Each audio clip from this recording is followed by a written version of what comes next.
이 시간 주가 주신 말씀 함께 봉독하는 시간 갖도록 하겠습니다. 화면을 참조하셔서 사도행전 6장 8절에서 10절의 말씀, 7장 55절에서 60절의 말씀을 저와 함께 한 절씩 교독해서 봉독해 올리겠습니다. 제가 먼저 읽겠습니다. 스데반이 은혜와 권능이 충만하여 큰 기사와 표적을 민간에 행하니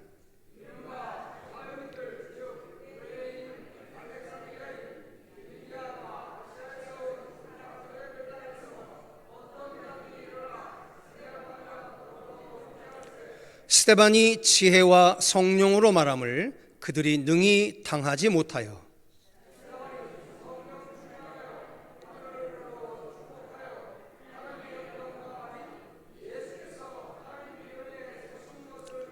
말하되 보라 하늘이 열리고 인자가 하나님 우편에 서신 것을 보노라 한데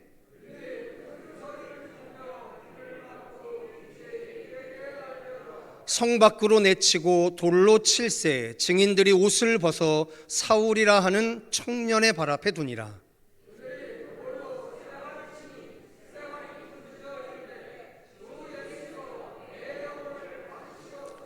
함께 하겠습니다. 무릎을 꿇고 크게 불러 이르되 주여 이 죄를 그들에게 돌리지 마옵소서. 이 말을 하고 자니라. 아멘. 저는 2024년 사순절 절기의 마지막 주간인 종료주일에 사도행전 6장과 7장의 말씀에 걸쳐져 있는 스데반 집사님의 이야기를 가지고 성령 충만하여 하늘을 우러러 주목하여 라는 제목으로 말씀을 전하도록 하겠습니다. 사도행전은 예수님께서 부활하신 후 40일 동안 제자들과 함께 하셨던 예수님의 이야기로 시작을 하고 있습니다. 그가 고난받으신 후에 또한 그들에게 확실한 많은 증거로 친히 살아계심을 나타내사 40일 동안 그들에게 보이시며 하나님 나라의 일을 말씀하시니라 이렇게 기록이 돼 있죠. 숱한 외세의 침략과 식민지 상황 가운데 시달리고 있었던 그들에게 민족의 독립을 중심으로 한 일련의 이스라엘의 오늘을 향한 하나님의 시원한 역사의 간섭과 또한 통치를 기다리던 제자들에게 예수님께서는 부활하신 후에도 여전히 하나님 나라의 일을 말씀하실 분이었었습니다. 더군다나 약속하신 성령을 받은 제자들도 비로소 하나님의 큰 일을 말할 뿐이었었습니다. 우리가 다 우리의 각 언어로 하나님의 큰 일을 말함을 듣는도다 라고 사도행전 2장이 기록하고 있었던 것처럼 부활하신 예수님이나 언약대로 성령 받은 사도들은 이상하리만큼 그 시대가 요구했던, 민중들이 요구했던 이스라엘의 현실적인 필요에 대한 이야기를 하는 것이 아니라 뜬금없는 하나님 나라의 일, 하나님 나라의 큰 일을 말하는 것 이외에는 아무것도 하고 있지 않았다라고 하는 겁니다. 예수를 만나고 예수를 경험하고 예수를 의지할 때 이상하게 사람들은 하나님 나라의 일을 말할 뿐이었습니다. 그 이유는 예수님이 그렇게 사셨기 때문이죠. 우리가 오늘 왜 이렇게 행동하느냐에 대한 가장 프라이머리 소스, 1차적인 근원은 다 예수께서 그렇게 하셨기 때문입니다. 우리가 세례를 왜 받느냐? 예수께서 세례받고 공생애를 시작하셨기 때문에 세례받는 겁니다. 뭐 이러한 저러한 이야기를 말할 수 있지만 사실은 그건 성경적인 근거가 약합니다. 오늘 우리가 행하는 모든 일들의 가장 원천적인 소스는 다 예수께서 그렇게 사셨기 때문이에요. 그런데 하늘로 가신 예수를 바라보고 있었던 제자들에게 두 천사가 이런 얘기를 합니다. 갈릴리 사람들아 어찌하여 서서 하늘을 쳐다보느냐? 너희 가운데서 하늘로 올려주신 이 예수는 하늘로 가심을 본 그대로 오시리라 라고 이야기를 합니다. 즉 하나님 나라의 큰 일을 말하는 것이 사도들은 승천하신 예수님이 간 하늘을 바라보는 것이라고 착각했었어요. 근데 천사가 이야기해 줍니다. 하나님 나라의 큰 일은 하늘을 바라보고 있는 것이 아니라는 거예요. 오히려 가신 그대로 다시 오실 예수를 기다린 채 이 땅에서 예수가 행하시고 말씀하신 하나님 나라의 일을 행하라라고 하는 것에 방점을 두고 있는 거죠. 그때부터 제자들은 남겨진 세상에서 하나님 나라의 일을 말하기 시작했고, 더불어 하나님 나라의 권능을 드러내며 나타내기 시작했던 거죠. 그래서 그들에게 나타난 모든 일들을 신약 성경은 두 가지의 단어로 요약해서 말합니다. 하나가 기적이고 또 하나가 표적이라는 말입니다. 자, 성도 여러분, 예수님에게만 적용되어지는 단어인 줄 알았던 이 기적과 표적이라고 하는 단어가 어느덧 사도들의 일상과 관련된 단어로 바뀌기 시작을 합니다. 사도들에게 기적과 표적이 나타나기 시작합니다. 복음서까지만 해도 우리는 그것은 예수님의 전유물이라고 생각을 했어요. 자, 그런데 오늘 제4차 로잔대회를 앞두고 있는, 그래서 복음주의 진영이 잃어버렸던 선교의 방향을 다시금 한국교회를 통해 온 열방의 교회에 제시하는 것을 꿈꾸는 이 목전에 서 있는 한국교회가 다시금 사도행전으로 돌이켜서 우리가 바라보는 사도행전의 기록은 묘한 이야기를 남겨놓고 있다라고 하는 겁니다. 우리가 잃어버렸을 뿐이지 우리는 이것을 잊을 수 없습니다. 그게 바로 뭐냐면 7 집사님 중에 첫 번째 이름이 기록되어 있는 스데반 집사님에게 어느덧 기적과 표적이 나타나고 있다라고 오늘 사도행전이 기록하고 있다라고 하는 겁니다. 자, 우리 정리해 보겠습니다. 예수님의 전유물이었던 기적과 표적이라고 하는 단어가 예수께서 부활 승천하신 후에 사도들에게 연장이 됩니다. 그리고 사도들에게 연장된 기적과 표적이라고 하는 단어가 이제 오늘 우리가 맞닥뜨리는 6장 8절로부터 7장 60절까지의 스데반 집사님의 모든 행적을 기록한 글 안에 일개 집사님이었던 스데반 집사님의 삶의 언어로 확장해 나가고 있다고 하는 겁니다. 자, 다시 말씀드립니다. 제가 지지난 주간에 분명하게 여러분들에게 말씀을 드렸습니다. 그게 바로 뭐냐면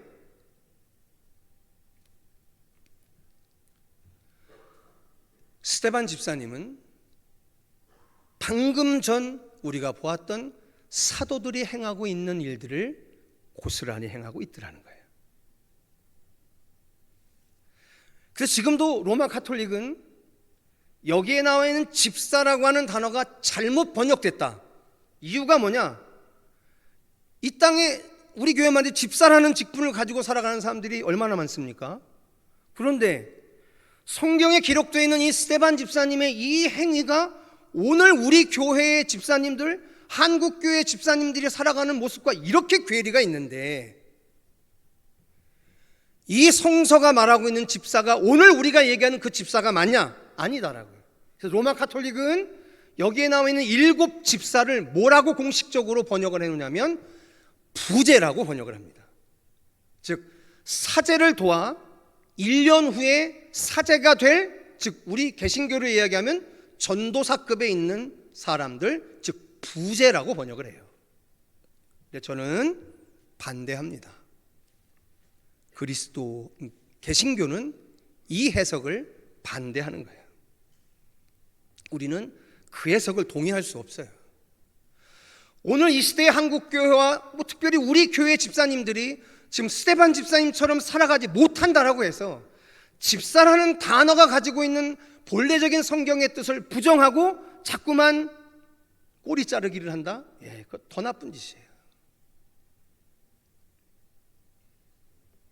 자, 그런데 이렇게 확대되어지는 기적과 표적이라고 하는 단어가 오늘 스데반 집사님이 연설하는 장면 안에 또 등장합니다.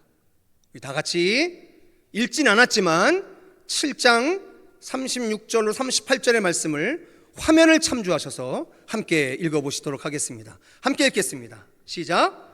이 사람이 백성을 인도하여 나오게 하고 애굽과 홍해와 광야에서 40년간 기사와 표적을 행하였느니라.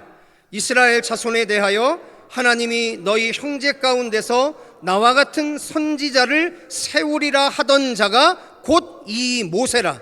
시내산에서 말하던 그 천사와 우리 조상들과 함께 광야 교회에 있었고 또 살아있는 말씀을 받아 우리에게 주던 자가 이 사람이라라고 이야기합니다. 자, 성도 여러분, 지금 스데반 집사님이 죽기 직전에 회중들을 앞에 놓고 특별히 사내들인 공회원, 대제사장과 서기관들을 앞에 두고 일장 이스라엘 역사에 대한 연설을 하는데 거기에 뭐라고 돼 있냐면 모세를 통해서 나타난 40년간 통해서 나타난 그 일들을 기적과 기사와 표적이라고 이야기를 하는 거예요.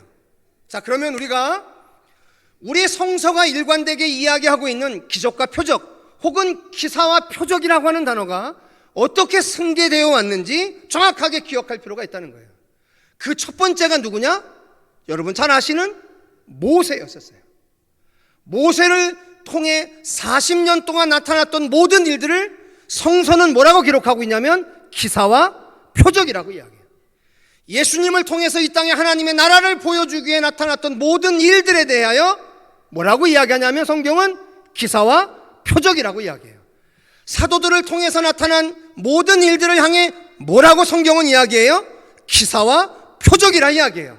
그리고 마지막 스데반 집사님을 통해서 나타난 이 모든 일들을 향해 뭐라 이야기해요? 기사와 표적이라고 하는 거예요. 그러니 성도 여러분, 오늘 우리들은 기사와 표적을 나타내는 이 시대의 통로됨을 잊지 아니하시기를 주님의 이름으로 축원합니다. 성도 여러분, 우리 전체를 통해 이 땅에 하나님 나라의 기사와 표적이 이 땅에 드러나는 거예요. 특정한 누구 한 사람이 아닌 거예요. 이 시대의 사도적인 삶을 살아가는 어떠한 개인들에게도 기사와 표적은 나타나는 거예요. 이 가능성을 배제하는 일체의 교리는 사단의 교리예요.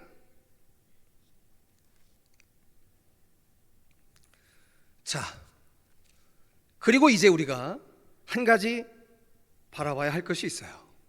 성도 여러분, 이때 사내들인 공회가 스데반 집사를 고발하는 장면이 나옵니다. 그런데 사내들인 공회가 이 스데반 집사님을 고발하는 것이 두 가지를 가지고 고발을 합니다. 그런데 이 고발의 내용이 어디서 많이 들은 이야기죠? 자, 우리 다 같이 화면을 참조하셔서 마태복음 26장, 즉 예수님이 십자가에 달리기 전 총독 관저에서 받았던 이야기 함께 읽어보도록 하겠습니다. 같이 읽습니다. 시작. 대제사장들과 온 공회가 예수를 죽이려고 그를 칠 거짓 증거를 찾으매 거짓 증인이 많이 왔으나 얻지 못하더니 후에 두 사람이 와서 이르되 이 사람의 말이 내가 하나님의 성전을 헐고 사흘 동안에 지을 수 있다 하더라 하니. 자, 이게 마태복음의 기록입니다. 예수님이 사형 언도를 당하기 직전에 그가 사형을 받아야 할 두 가지의 이유가 복음서에 적시가 되어 있어요. 그 첫 번째가 바로 뭐냐면 모세와 하나님의 율법을 모독했다라고 하는 거예요. 두 번째가 뭐냐면 성전에 대한 모독을 했다라고 하는 거예요. 잘 기억하셔야 합니다. 다시 말씀드립니다. 예수님께서 십자가에 못 박혀 죽으시기 전에 법정이 사형죄를 판단할 때 두 가지의 근거를 가지고 판단했다는 거예요. 하나는 뭐냐면 하나님과 모세의 율법을 모독했던 거예요.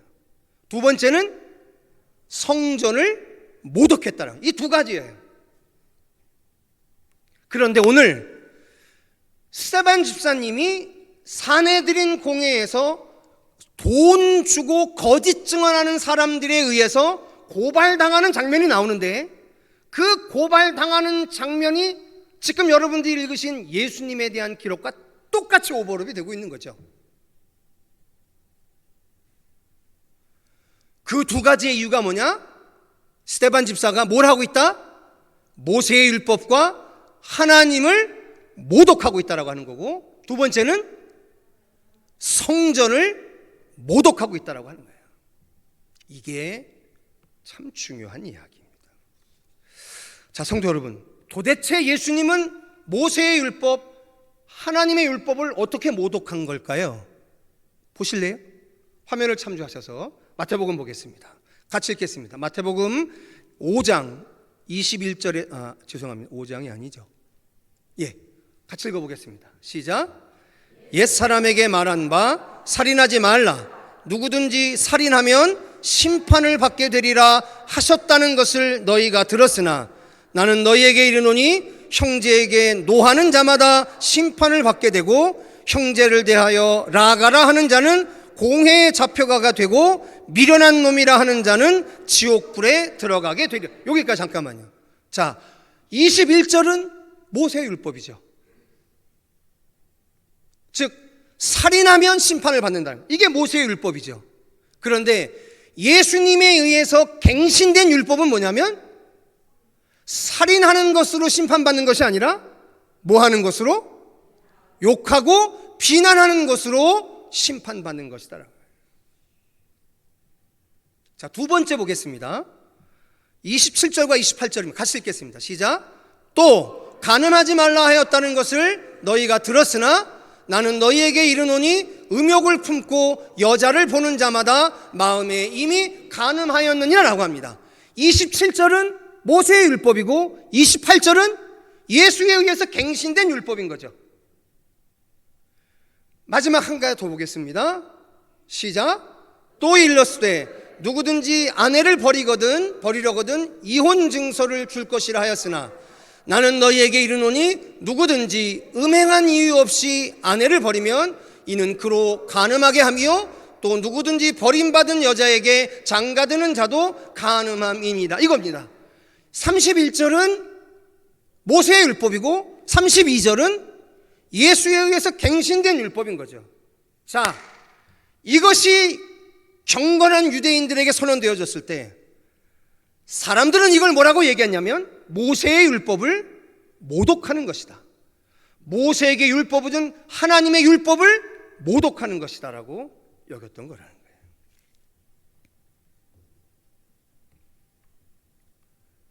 그리고 성전에 대한 모독은 여러분 안 읽어보셔도 아시잖아요. 그죠? 기억나십니까? 예수님이 어느 날 제자의 물음에 대해서 답하시던 거 기억나십니까? 어느 날 성전을 들어갔다 나오시는 예수님에게 제자가 묻죠. 이 성전에 대해서 말씀해 달라고. 그랬더니 예수님이 뭐라고 얘기하시냐면 돌 위에 돌 하나도 남지 않고 다 무너질 것이다 라고 이야기합니다. 그리고 서기관과 바리새인들에게 이야기합니다. 이 성전을 허물라 내가 사흘 만에 다시 세우겠다라고 합니다. 그랬더니 뭐라고 이야기하죠?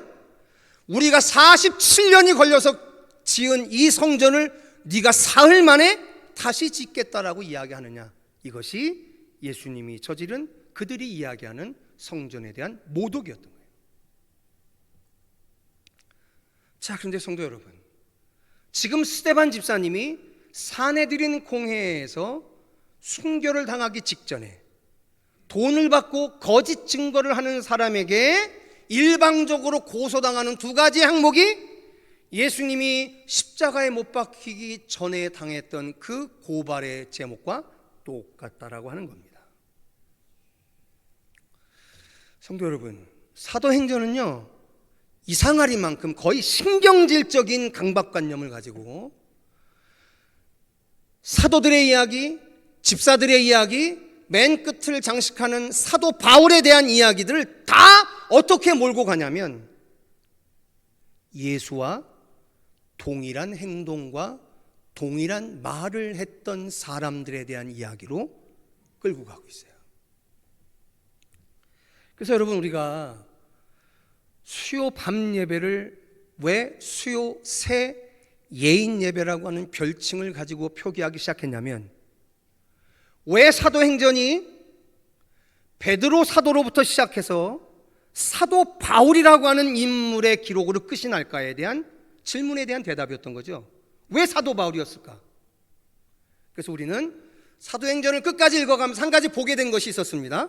그게 바로 뭐냐면, 사도 바울도 1차 선교여행 끝에 예루살렘에 올라가고 2차 선교여행 끝에 예루살렘에 올라가고 3차 선교여행 끝에 예루살렘에 올라간, 즉 사도행전에 기록되어져 있는 등장하는 수많은 인물들 중에 예수님이 공생애 때 하셨던 세 번째 예루살렘 길을 올라가는 그 인생을 그대로 살아난 사람이 사도 바울이었다라고 하는 것을 보면서 아마 이 책의 저자였던 누가는 의도적으로 사도 바울을 이 책의 마지막 주인공으로 서술했을 것이다 라고 우리는 정리했던 거잖아요. 세 번째 예루살렘 길이 있는 인생자, 그들이 걷는 인생, 그들이 드리는 예배, 그것이 우리 수요일 날 밤에 드리는 예배이자 라고 하는 가곡 가운데 우리 그 이름을 붙였던 거 아닙니까? 자, 부인할 수 없는 일이 한 가지가 있습니다. 결코 성서를 읽는 사람이라고 한다면 외면할 수 없는 일이 한 가지가 있습니다. 그게 바로 뭐냐면, 적어도 우리에게 전해지고 있는 우리의 신앙과 판단의 최종적인 기준이 되는 성서는 우리의 어떤 행위를 잘했다라고 이야기하느냐, 예수가 행했던 일을 그대로 행하는 자를 잘했다라고 이야기하고 있다라는 사실이에요. 이거를 부인할 방법이 없습니다. 성도 여러분, 어제 극동방송에서 문자가 왔어요. 우리 성도들에게 기도를 좀 부탁한다고. 그게 뭐냐면 2022년경이었죠. 포괄적 차별금지법 반대에 대한 방송을 극동방송에서 한 적이 있었습니다. 거기 주된 논조가 이겁니다. 포괄적 차별금지법이 진짜 의도하는 바가 뭐냐면, 동성애를 반대하는 사람을 처벌하겠다라고 하는 거예요. 즉 동성애를 찬성하는 사람들도 처벌하고 동성애를 반대하는 사람도 처벌하겠다라고 한다면 형평성이 맞는데, 포괄적 차별금지법이 하려고 하는 주된 핵심은 뭐냐면, 동성애를 반대하는 이야기를 하는 사람을 처벌하겠다라고 하는 내용이에요. 이건 한쪽으로 기울어진 이야기 아니냐. 그리고 더더군다나 방통법에 분명히 명시하고 있어요. 극동방송처럼 일종의 자기 신념과 소신을 분명히 표방하고 방송하는 채널들, 즉 종합편성 채널이나 일정한 어떤 특정한 공중파 채널을 제외한 특정한 신념과 소신을 공표하고 이루어지는 방송은 얼마든지 자기의 소신에 맞는 이야기를 자유롭게 행할 수 있는 것이 방통법의 이야기예요. 그런데 극동방송이 성서를 기준해서 동성애를 반대하는 대담 프로그램을 냈다고 이것을 고발한다고 한다면, 언젠가 이 동성애를 반대한다는 이야기를 하는 그 어떤 개인, 어떠한 단체도 다 처벌받을 수 있게 하는 것이 포괄적 차별금지법이니 우리는 이걸 반대한다라고 하는 내용의 방송이었어요. 저는 동성애라고 하는 것이요, 여러분 아시잖아요. 창세기 때부터 나오는 이야기 아닙니까? 여러분, 동성애라고 하는 이야기가 인류 역사에 얼마나 기나긴 세월의 뿌리를 갖고 있는 건데요. 제가 정말 분명한 팩트에 근거한 이야기를 해드릴까요? 여러분, 그리스 로마 시대까지만 해도요, 여러분, 그리스 로마 시대 때 우리가 알고 있는 그 멋진 육체를 가지고 있는 남자들의 조각상들을 왜 만들어낸 거냐면, 그때 모든 미의 기준은 다 뭐냐면 남자의 육신이었었어요. 그래서 귀족들은 누구랑 성관계를 갖는 것이 최고 수준의 것이냐면 남성들하고 성관계를 갖는 것이 최고 수준의 성관계인 거예요. 그게 그 이전에 이교 종교들이 갖고 있었던 일종의 성창, 성스러운 창기, 그 창기들이 대부분이 남성이었다는 거예요. 이건 인류 역사 동안 아주 오랫동안 이루어진 관습이에요. 여러분, 착각하면 안 됩니다. 이게 그리스 로마 시대까지 자행되고 있었던 일들이에요. 그런데 오늘 우리는 성서의 주인 되시는 하나님이 분명한 언급을 가지고 우리에게 말씀하시는 바대로 기준에서 말하는 거잖아요. 근데 왜 말하냐? 말 안 할 수 없는 거죠. 세상이 이렇게 옳다고 하니까. 세상이 옳다라는 걸 인정할 수 있다니까요. 근데 하나님의 말씀을 기준으로 하면 그건 나쁘다라고 이야기해야 하는 거죠. 그런데 안타깝게도 2023년 1월에 1차 법원에서 패소했고, 그리고 지난 2월 달에 2차 재판에서도 패소했어요. 이제 대법원에 상고한 상태입니다. 이게 마지막 대법원에 가서 또 패소하게 된다면 이제 한국 교회는 강단에서, 특히 우리처럼 유튜브 이렇게 해갖고서 어떤 전파를 타고 나가는 과정 가운데서 동성애를 반대한다는 얘기를 이 강단에 할 수가 없어요. 누구라도 고소할 수가 있는 거죠. 그래서 여러분, 기도하셔야 하고 기도해 주셔야 돼요. 극동방송이 지금 대행하고 있는 이 싸움에 대해서 여러분 기도해 주셔야 돼요. 자, 다시 말씀드립니다. 우리의 오늘 모든 옳담의 행위의 근거가 어디에 있느냐? 세상이 나쁘다라고 하는 이야기를 하는 게 아니에요. 세상은 그럴 수 있어요. 얼마든지 그 논리를 가지고 그렇게 살아갈 수 있어요. 그런데 오늘 우리의 모든 진리의 기준이 어디에 있기 때문에? 성서에 있기 때문에. 말 안 할 수 없는 거예요. 저항하지 않을 수 없는 거예요. 기독교는 근본적인 정신이 프로테스트예요. 저항하는 거예요. 그래서 1260년간의 중세 카톨릭의 그 어마어마한 패역함들을 개신교가 저항해서 그 저항한 사람들을 뭐라고 했는 거죠? 프로테스탄트라고 했고, 그 개신교의 근원 아닙니까? 그 프로테스탄트가 바로 저항하는 사람이란 뜻이잖아요. 우리는 이 시대에 저항하지 않을 수 없어요. 술에 술 탄 돈, 물에 물 탄 돈, 안 돼요. 그렇게 하면.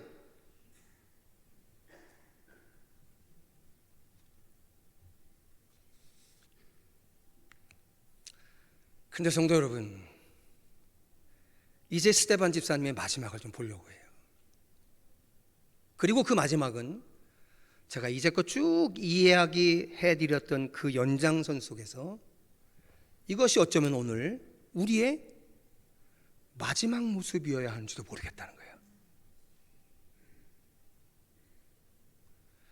스데반 집사님에게 나타난 저것이 나에게 있었으면 좋겠다라고 하는 그건 그 열매만 따먹으려고 하지 말고요, 이 스데반 집사님의 마지막에 엄연히 기록되어져 있는 그 분명한 기록을 보고 그게 오늘 우리의 마지막이어야 한다는 생각 정도를 해보실 수 있어야겠다.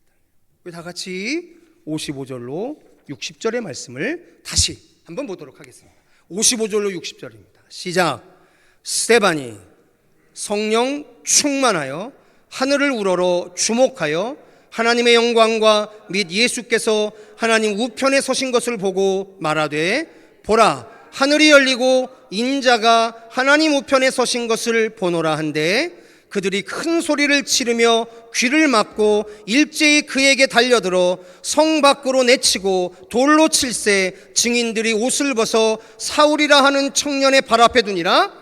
그들이 돌로 스데반을 치니 스데반이 부르짖어 이르되 주 예수여 내 영혼을 받으시옵소서 하고 무릎을 꿇고 크게 불러 이르시되 주여 이 죄를 그들에게 돌리지 마옵소서 이 말을 하고 차니라 라고 기록이 되어 있습니다. 성도 여러분, 어디서 많이 본 듯한 이야기가 끝에 나오지 않습니까? 무릎을 꿇고 크게 불러 이르되 주여 이 죄를 그들에게 돌리지 마옵소서라고 끝으로 스데반 집사님이 순교하고 있습니다. 여러분, 누구의 말이었나요? 십자가에서 돌아가시는 예수님의 말씀이었었습니다. 근데 여러분, 저는 늘 생각하는 거죠. 이게 어떻게 가능한가? 예, 불가능해요. 제가 단도직입적으로 말씀드립니다. 불가능합니다. 우리 같은 평범한 인생이 이러한 상황에 이렇게 고백하고 마지막에 최후를 감당한다는 거 불가능해요. 안 된다니까요. 답답해요. 근데 왜 써놨을까? 내가 오늘 나를 아는데, 내가 오늘 이 땅에 수많은 그리스도인들의 형태를 아는데, 우리는 적어도 이 강단에서 기도할 때 오늘도 기도자를 통해서 고백하게 하셨던 것처럼 십자가 길 가라고 하면 저 멀리 돌아가는 게 우리들인데 죽으라니, 그것도 내 소신에 반하는 일을 이야기하면서 배반하느니 죽으라니, 이게 감당하기 어려워요. 좀 절망됩니다. 좀 좌절돼요. 이건 내가 읽을 책이 아닌 것 같고 내가 모범 삼을 글이 아닌 것 같아서 늘 고민스럽고 답답합니다. 그러다가 요사이 저하고 우리 박현일 목사님이 지난 4년 동안 강해 설교를 하면서 요즘 수도 없이 부딪히는 말씀이 하나가 있어요. 예전에는요 얼마나 그냥 아무렇지도 않게 읽었는지 몰라요. 근데 요즘은 그 단어만 나오면 우리 등골에 오싹합니다. 그게 뭐냐? 오늘 55절에 이런 말이 있어요. 스데반이 성령 충만하여 하늘을 우러러 주목하여 라고 되어 있습니다. 성령이 충만하니까 내 안에 아직도 주인된 내가 아니라 성령이 충만하니까 비로소 이스라엘의 역사가 해방이 돼야 되지 않아? 이스라엘의 오늘 실질적인 필요가 예수로 말미암아 해결돼야 되지 않아? 이러한 현실적인 우리의 필요를 가지고 예수 앞에 나왔던 그 형편없었던 인생들이 어느덧 스데반 집사님 같은 그 연약한 사람도 말씀 때문에 죽어가는 것을 감당하는 이 일이 어떻게 시작됐을까? 그 출발을 봤더니 그 출발에 공통적으로 기록되어 있는 단어가 있더라는 거예요. 그게 바로 뭐냐면 성령이 충만하였다는 거예요. 성도 여러분, 성령이 충만하지 아니하면 성령으로 말미암지 않고서는 성서에 기록된 이 모든 것들이 여러분의 그 알량한 머리 수준으로 이해될 거라고 생각하지 마세요. 서울대학교 법대를 나오고 하버드대학 법학 박사가 된다 하더라도 성도 여러분, 이 땅의 지식을 가지고는 죽었다 깨나도 도달할 수 없는 부분인 거예요. 근데 정반대로요, 아무리 세상적인 지식에 무식하고 세상적인 기능과 그 모든 것에 뒤떨어져도 이 일을 하게 될 가장 가능성이 있는 인생은 뭐냐면 자기의 모든 출발을 성령 충만 앞에 보려고 하는 그 인생을 통해서 하나님의 역사가 오늘도 이루어지고 있다라고 하는 거예요. 우리가 왜 십자가에서 죽는 삶을 인정하느냐? 예수께서 그렇게 죽었기 때문이에요. 우리보다 훨씬 뛰어나고 우리보다 훨씬 나름대로의 자존심이 있으실 그 예수님도 십자가에서 죽음을 감당했기 때문에 우리도 그 삶을 살아가는 게 맞는 거예요. 이걸 어떻게 부인합니까? 야, 너 그렇게 못 살잖아. 그렇게 숱한 손가락질이 있어도 우리의 표대가 바뀔 수는 없습니다. 오늘 이 말을 전하는 저의 삶과 저의 인생이 그것에 훨씬 못 미치는 걸 알지라도, 그것을 향한 세상의 손가락질과 비난과 조롱이 아무리 많다 할지라도 이것이 맞습니다라고 하는 이야기를 멈출 수는 없는 거 아닙니까? 성령이 충만하여 하늘을 우러러 주목했더니 그렇게 죽으신 예수가 하나님 보좌 우편에 앉으신 것을 보게 되는 거야. 십자가에 죽으신 그분이 하나님의 가장 영광의 자리에 앉으신 것을 보는 거죠. 그래서 오늘 우리가 이 땅에서 죽을 수 있는 거죠. 이번 한 주간 예레미야에 가서 제가 제목을 이렇게 잡았습니다. 슬픔과 탄식으로 드리는 찬양이라는 제목입니다. 숱한 고민이 있었습니다. 이 두 번째 에스라 새벽 말씀 사경회를 놓고 지난 수달간 기도를 했지만 너무너무 답답했어요. 말씀이 풀리지 않아서.